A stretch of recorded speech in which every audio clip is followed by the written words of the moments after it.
When you think about, a grand symphony, your mind probably goes straight to Western orchestras, Oh, right? yeah. The familiar Your sounds. violins, brass sections. Exactly.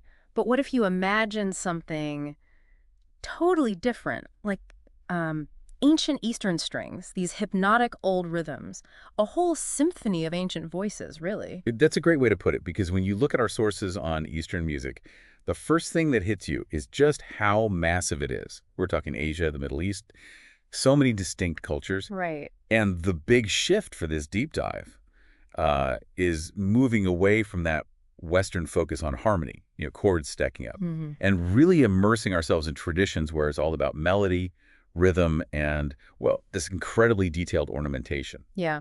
And for you listening, think of this as your shortcut into these amazing musical worlds. We've pulled out the key stuff, the surprising facts, the clear explanations. Hopefully some real aha moments without it feeling like a lecture. Definitely. No dense textbooks here. So our mission, basically, is to get to the heart of these Eastern musical systems. What are their building blocks? What's their impact been, both culturally and, globally? Okay, let's start with something fundamental.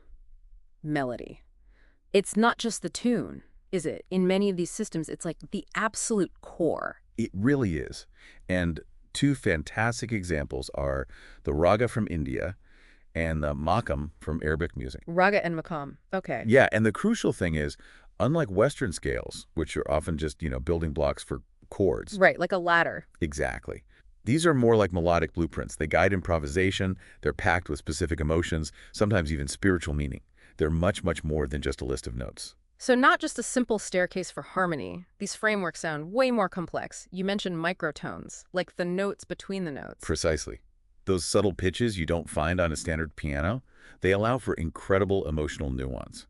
Plus, you have specific ways of decorating the notes, ornamentation, and even signature melodic phrases that belong to a particular framework. That really changes how you think about a scale.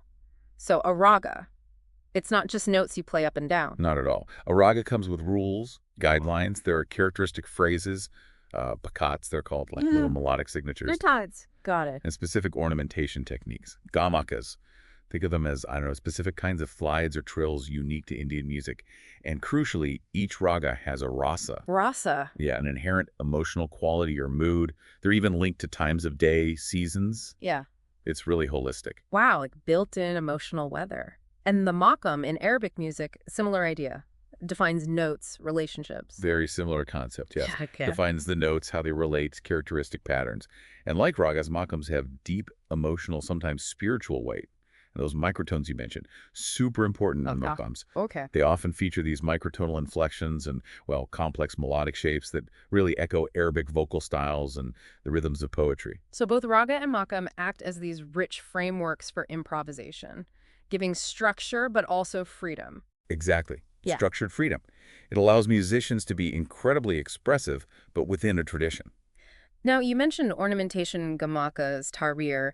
It sounds like it's not just optional decoration. Oh, absolutely not. It's fundamental. It's not just about making it sound pretty. Yeah. It adds nuance, complexity, layers of feeling, like the tiny details in a painting that bring it alive. So things like trills, slides, turns, they're baked right into the meaning. Completely. They're essential for conveying those subtle shades of emotion. Yeah. And then you have the microtones again. Right, the notes between the notes. Those intervals, smaller than a semitone, they give so much expressive power. They unlock emotions that, frankly, get lost in Western tuning. It must take incredible skill to master that, Okay. both hearing it and playing it. Oh, absolutely. Highly developed ears and precise control over your voice or instrument.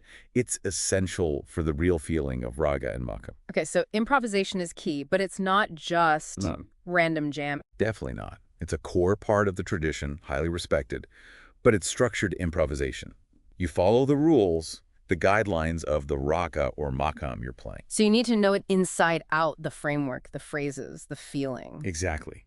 And you need to know the rhythmic cycles, too, what the accompanying instruments are doing. It's all interconnected. It's about exploring possibilities within that structure, creating variations, embellishments, new ideas, but always respecting the tradition's core. It's seen as a way to connect spiritually, emotionally with the audience. It really shows the musician's depth. Okay, melody and improv are huge. But what about rhythm? You mentioned these cycles, talas in India, ikaat in Arabic music. Right, and rhythm is just as vital. These cycles, they aren't just keeping time like a metronome tick-tock. Yeah. No, they shape the music's form, its energy, its emotional journey. They're foundational.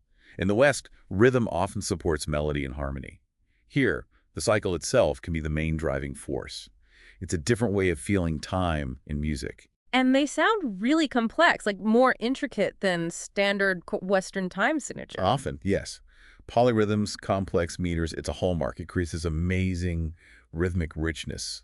Take the Indian tala. Okay. It's a cycle of fixed number of beats, Yeah. right? But those beats can be sliced up in incredibly complex ways. Talas can be short, just a few beats, or well over 100. 100 beats in one cycle. Yeah, with intricate subdivisions, syncopation, cross rhythms. Hmm. It can be mathematically complex but feel very natural, very expressive. Wow. And the iqa'at in Arabic music, also cycles. They're described as rhythmic modes, yeah.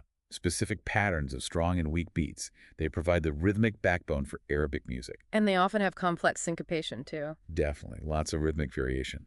And they're often really closely tied to the flow of Arabic poetry and dance. It shapes how the music breathes, how it's phrased. So, talking rhythm, we have to talk percussion. Drums seem like they do more than just keep the beat here. Way more.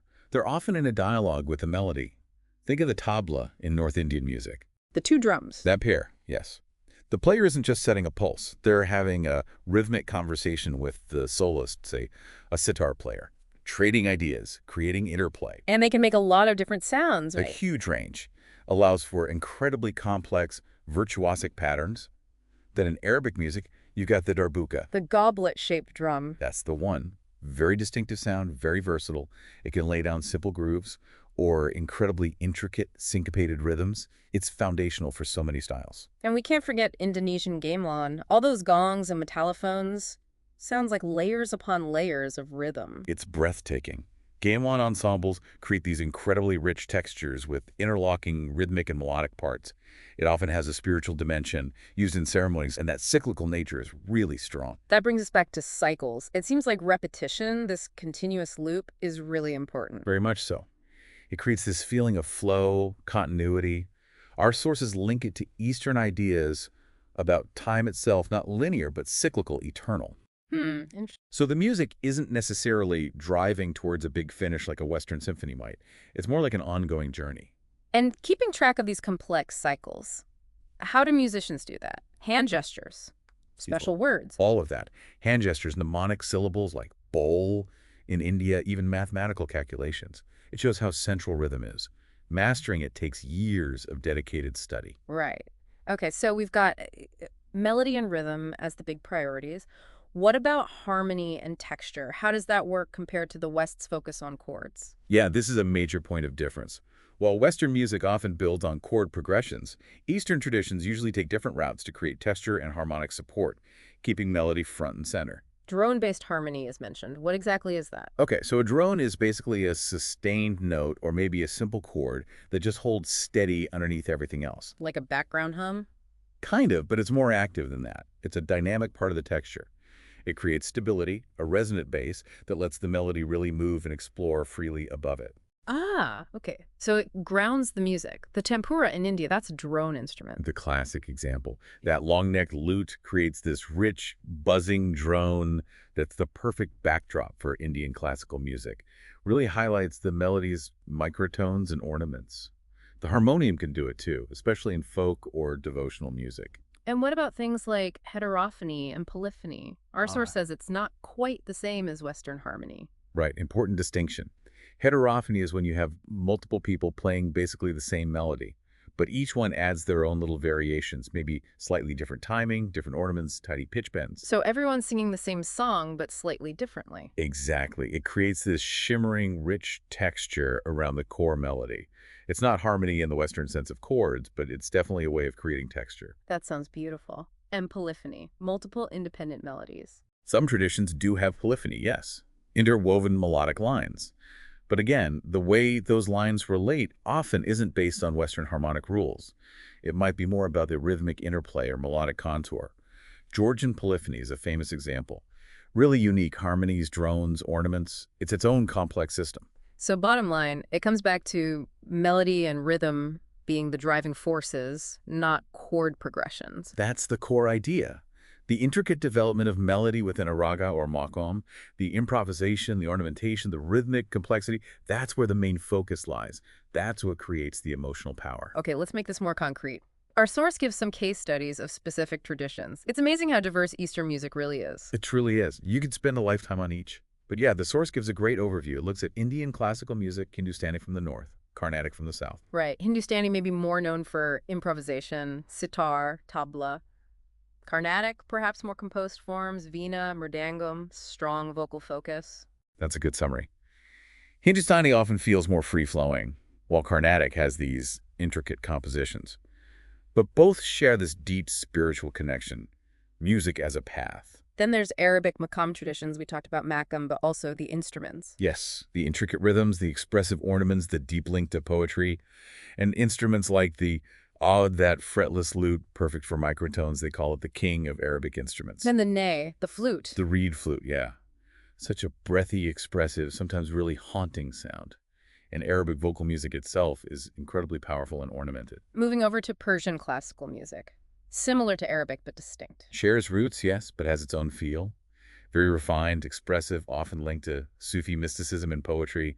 They have the daska system, like a Maccaman's, and the santer. The hammered dulcimer. That's it. Bright, resonant sound, and vocal improvisation is huge in Persian music, often setting poetry directly. Fascinating. Then China. Such a long, varied history. Immense. Folk, court music, opera, so many regional styles, instruments like the gukip. The quiet zither for scholars. Exactly. Very subtle, meditative. Then the erhu, the two-stringed fiddle, often sounds quite melancholic, but is very versatile. And the pipa. The lute looks difficult to play. It is. 4 strings, played upright. Very bright, percussive. Used for really virtuosic stuff, fast melodies, complex rhythms. And finally, Japan. Emphasis on subtlety, nature. Very much so. Gagaku, court music, music for kabuki theater, often focuses on restraint, the beauty of natural sounds. You have the koto, The long zither, elegant sound. delicate, refined. Then the shakuhachi, the bamboo flute. Very meditative, linked to Zen Buddhism, all about breath, silence, subtle pitch changes. And the shama. The 3-stringed lute, often used for storytelling, theater, accompanying singing, has a real rhythmic drive. It's just incredible, the distinct sonic world each tradition creates. It really is. Now, these traditions didn't just stay isolated, did they? They've influenced the West quite a bit. Oh, hugely. Especially with the last century or so. It's been a massive enrichment for Western music. New scales, new instruments, new ways of thinking about rhythm. Sparking new genres, even. Absolutely. Think about Western composers. Debussy was fascinated by gamelan. Philip Glass and Steve Reich drew heavily on rhythmic cycles and drones. Right, minimalism. It really expanded the possibilities for Western classical music. And not just classical. What about jazz, rock? For sure. John Coltrane's explorations were deeply influenced by Indian music. The Beatles used the sitar. Led Zeppelin drew on North African rhythms. Ah, yeah, you can hear that. It brought these exotic sounds, scales, instruments, and improvisational ideas into popular music. It led to amazing fusion, really pushed boundaries. And that continues today with world music, right? More collaboration. Exactly. Constant cross-pollination, musicians blending traditions, creating genuinely new, exciting genres. It's a really vibrant global exchange. Music really does cross borders. It's amazing how much we can learn from listening outside our usual habits. So, wrapping up this deep dive, Mm-mm. we've seen that huge emphasis on melody and rhythm, the complexity of systems like raga and malkam, how vital improvisation and ornamentation are. Those intricate rhythmic cycles, palas and ikrat, and just dipped our toes into the incredible variety of sounds across these Eastern traditions. And we've touched on how these echoes of the East, as the source puts it, are still resonating globally, influencing music everywhere. Yeah. So maybe a final thought for you listening. How has hearing about this broadened your idea of what music is? Maybe it makes you curious to actually go listen to some Hindustani classical or Arabic maqam or gamelan music yourself. Definitely worth exploring. And just thinking about how much our culture shapes what sounds normal or musical to us, it really opens up a whole world of sonic experience, doesn't it?